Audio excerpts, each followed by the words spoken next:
There's a moment, invisible but seismic, when trust dies. 1 second, your world feels stable. The next, every memory, every promise, every I love you turns into evidence of a lie. Psychologists call this betrayal trauma, but the brain reads it as survival collapse. It's not just heartbreak, it's your nervous system declaring war. Think of John Wick watching the video of his wife's last gift, a small beagle meant to keep him connected to life. Hours later, that thread is severed. The moment the dog dies, it isn't grief alone that explodes inside him. It's a complete neurological reboot, one that turns trust into hypervigilance and love into vengeance. When betrayal hits, your brain doesn't analyze, it alarms. The amygdala, your fear center, floods with activity. It starts scanning for threats in everything: text, tone, silence. The logical brain, the prefrontal cortex, gets overridden by survival instinct. At the same time, oxytocin, the trust chemical that bonds us to others, drops dramatically. In that vacuum, cortisol and adrenaline surge. You stop seeking connection and start seeking control. That's why betrayed people often describe becoming detectives, checking phones, rereading messages, questioning every word. It's not paranoia, it's neuroplasticity in pain. The brain literally rewires itself to avoid further betrayal. In John Wick's case, the loss isn't just emotional, it's existential. His worldview shatters, every sense of belonging collapses, leaving only hyper-focus, protect, retaliate, survive. Here's what's fascinating. MRI scans of people imagining revenge show intense activation in the caudate nucleus, the same part of the brain that lights up during goal setting or addiction. In other words, retaliation gives structure to chaos. For a mind that's lost trust, the act of revenge mimics order. That's why Wick's silence isn't numbness, it's concentration. Every neuron is recalibrating around a single directive. Fix what was broken, but there's a cost. Neuroscientists at the University of Geneva found that sustained amygdala overdrive actually shrinks a hippocampus, the area tied to memory and empathy. Translation: the longer you live in vengeance mode, the harder it becomes to remember who you were before the betrayal. When trust breaks, your brain's default mode network, the system that keeps your inner story running, goes offline. You can't make sense of who you are anymore because the we you depended on has disappeared. So your mind compensates by building a new identity: the avenger, the survivor, the one who won't be fooled again. This isn't just metaphorical. In neuroimaging studies, betrayed individuals show increased activation in the anterior cingulate cortex, processes conflict and self-evaluation. That's why post-betrayal clarity can feel almost addictive. You've been running with threat chemistry, and when the rush fades, you feel empty. In John Wick, every headshot, every fight isn't about violence. It's about reasserting control in a brain that lost all predictability. From an evolutionary lens, betrayal isn't just emotional injury, it's a breach of drive. In ancestral terms, being betrayed meant exposure to death. Your partner, your ally,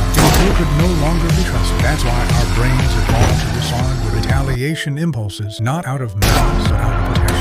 In modern life, we rarely need to fight or flee physically, so all that energy turns inward. We replay the betrayal mentally, day after day, burning neural grooves deeper until pain becomes identity. In that state, revenge feels like relief, but it's a false calm. The brain interprets vengeance as closure, but chemically, it extends the trauma loop. To heal betrayal, you don't need to forgive first, you need to rebalance your neurochemistry. Every act of mindfulness, trust building, or new connection triggers small bursts of oxytocin and dopamine, micro repairs to the trust network. Over time, that rewiring process allows the amygdala to settle and the prefrontal cortex, the reasoning part, to come back online. Healing isn't forgetting, it's teaching your brain that safety can exist again without control. John Wick never got that chance. His story ends in the circuitry of vengeance, but yours doesn't have to. The brain on betrayal is powerful, but it's also plastic, and neuroplasticity cuts both ways. It can wire you for retaliation or recovery. The choice eventually is chemical, but it starts with awareness. This was The Brain on Betrayal: How Trust Breaks, Rewire Us, or Retaliation. Subscribe for more cinematic psychology, where film meets neuroscience.